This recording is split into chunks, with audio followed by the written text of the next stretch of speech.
Hi hello welcome to கபிஸ்கோ. இன்றைக்கி நான் சேமியாவில் தக்காளி சேமியா நான் எப்படி செய்வேன் அப்படிங்கிறத உங்களுக்கு செஞ்சு காமிக்கலாம் அப்படின்னு சொல்லி தான் இந்த வீடியோவுங்க. வாங்க அதை எப்படி செய்கிறது அப்படிங்கிறத பார்க்கலாம். இன்றைக்கி ஒரு பேக்கெட் சேமியா எடுத்துருக்குறேங்க.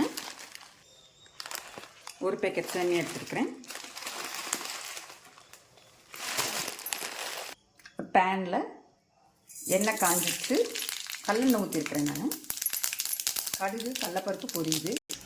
இப்போ கட் பண்ணி வச்சுருக்க வெங்காயம், பெரிய வெங்காயம் மீடியம் சைஸில் 2 கட் பண்ணியிருக்கிறேன். பச்சை மிளகாய் ஒரு 2. இதில் இதனோடு இஞ்சி போட்டிருக்கிறேன். கருவேப்பிலை கொத்தமல்லி நல்லா வதக்கணும்.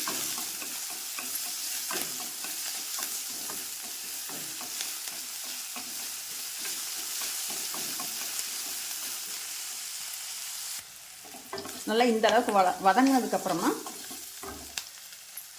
பழுத்த தக்காளி 2 போட்டுக்கணும். போட்டு அதையும் நல்லா வதக்குங்க.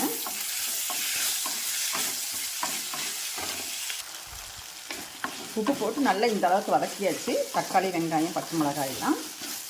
இப்போ இந்த ஸ்டேஜில் ஒரு 2 டம்ளர் தண்ணி ஊற்றிக்கலாம்.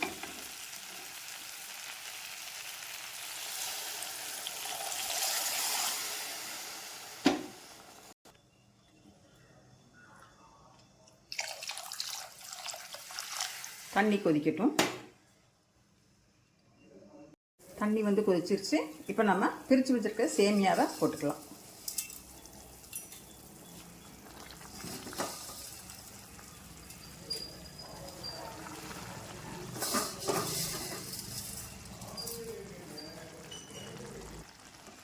நல்லா போட்டதுக்கப்புறமா நல்லா இப்படி பண்ணி விடுங்க.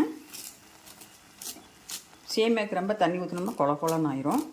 கம்மியாக ஊற்றினோம்னா கரெக்டாக இருக்கும். கொஞ்சம் அப்படியும் பொழுன்னு வரும். சாப்பிட்றக்கும் எடுத்து சாப்பிட்றக்கும் நல்லாயிருக்கும். இந்த சேமியா வீட்டில் செஞ்சு ரொம்ப நாள் ஆகிப்போச்சு. ஃபுல்லாக வீட்டில் ஒரே சண்டை. ரொம்ப நாள் ஆச்சு இந்த தக்காளி சேமியா பண்ணி செஞ்சு கொடுங்கம்மான்னு ஒரே ரகலை. அதனால் இன்றைக்கி இந்த தக்காளி சேமியா நான் செஞ்சு கொடுத்தேன். வேகட்டும்.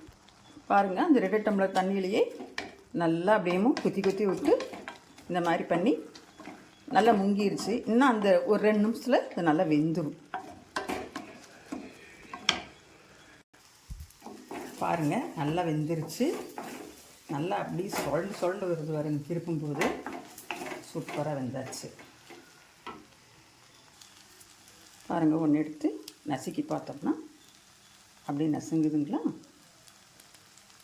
நல்லா வெந்துருச்சு. சாப்பிட்றதுக்கு கரெக்டாக இருக்கும். ரொம்பவும் குழஞ்சிட்டாலும் ஒரு மாதிரியாக இருக்கும். சாப்பிட்றதுக்கு நல்லா இருக்காது. பாருங்கள், நல்லா வெந்துருச்சு.